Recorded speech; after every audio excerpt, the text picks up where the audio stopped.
Hello, ladies and gentlemen. Welcome back to HIMediaTV. I'm your host, Evan from HIMediaTV, and welcome back to another chapter in my little black book. Today, I want to talk about the indictment of James Comey's.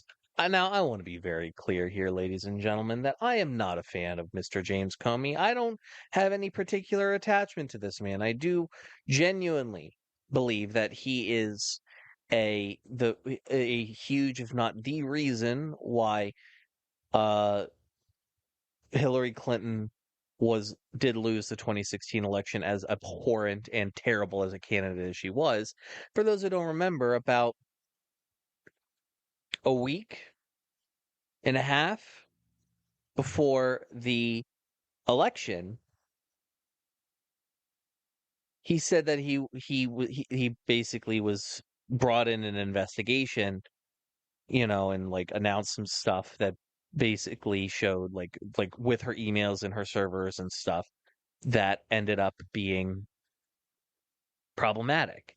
Now, granted, they weren't so problematic that it led to any kind of like further investigation or conviction, but his rationale for announcing it that close to the election was is that if she won and he didn't and it came out afterwards, he didn't want it to look like collusion. Well, look at where we are now, motherfucker. Look at where the fuck we are now. If Trump had not won the election, he could have done what he wanted to do, which was use the newfound popularity he had gotten from doing that to, continue his real estate grift. People forget he didn't want to be president. He doesn't like being president. This was a publicity campaign for him that went horribly wrong. And so now we're at a point where he is going after James Comey for some of the work he did in terms of like announcing his impeachment and things of that nature. And fundamentally, at the end of the day, James Comey has been indicted on exactly two counts: one, lying under oath, and one, obstruction of justice. I want to be very clear that the quote unquote lying under oath one is quite literally up in like 3 days for the statute of limitations.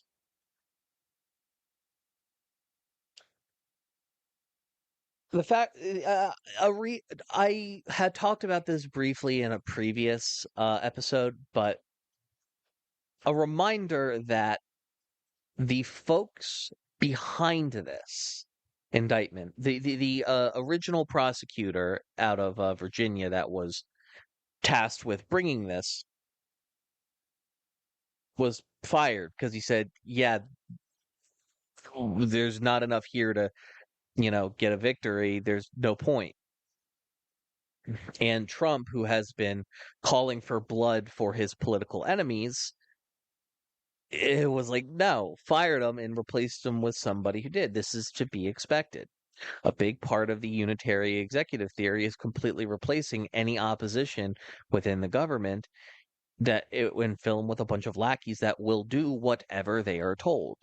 And again, a big problem with doing this is that a lot of the people who run, who are the types of people who would be lackeys and do whatever they're told without any questioning, just don't also happen to be the types of people who would be competent at these jobs. There is a reason that despite the continued reduction in rights, the continued desolation of the economy, the continued overreaches by the Trump administration in the apps in them pissing on the Constitution, they have not been able to, you know, we haven't had our Reichstag moment yet.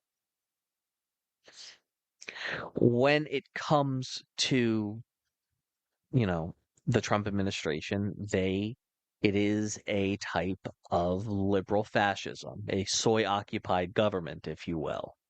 It is a government of people who care more about being media influencers than ideologically holding to the principles and ideals of their ideology.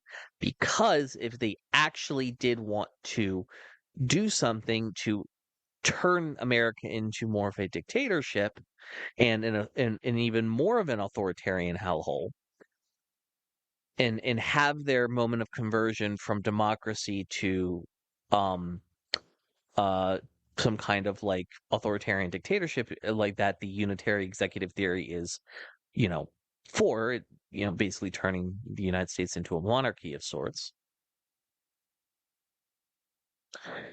It leaves with, they value their lives too much. They value their positions too much. They are not willing to take the risks that are needed to turn America into the right-wing authoritarian Christian white ethno state that people like Stephen Miller want. Stephen Miller is someone who is ideologically willing to put his nuts on the table. The problem is that nobody else is. They are not meeting him at the line. And, little petty vindictive wins, like actions rather, that like indicting James Comey, a man who has not been in government in in almost a decade at this point, by the way, who has no real power at all, and frankly has even less uh um goodwill from the public. Nobody likes this man. Liberals don't like him because of him fucking over, Hillary Clinton in the lead up to the 2016, Super Tuesday. And Republicans don't like him because Trump has been shit on this man for his entire first term. Anybody, and that's for all the people that remember or care about who the man is. Everybody else is like, who? Oh, who gives a fuck? He's not relevant. He hasn't been relevant since the middle of Trump's last term, and that was over a half. That was over a half decade ago. But Trump cannot let go of grudges.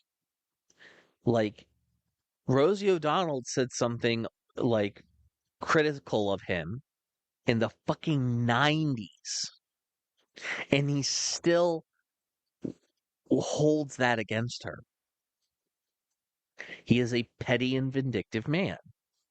And these charges against Comey are representative of that. The continued attempt to try and find anything on Letitia James is incongruent. And functionally, I don't think James is going to have anything to worry about, because you are not a black woman working at that level, and you know like, you are either like in some shit or you are squeaky fucking clean to be, especially a black woman at that level. And she is going to be squeaky fucking clean in the same way Obama was. You don't grow into large, important, powerful positions like that in a nation like America as a minority without, being on your P's and Q's for your whole career in ways that like people who aren't, a minority have to deal with, white people.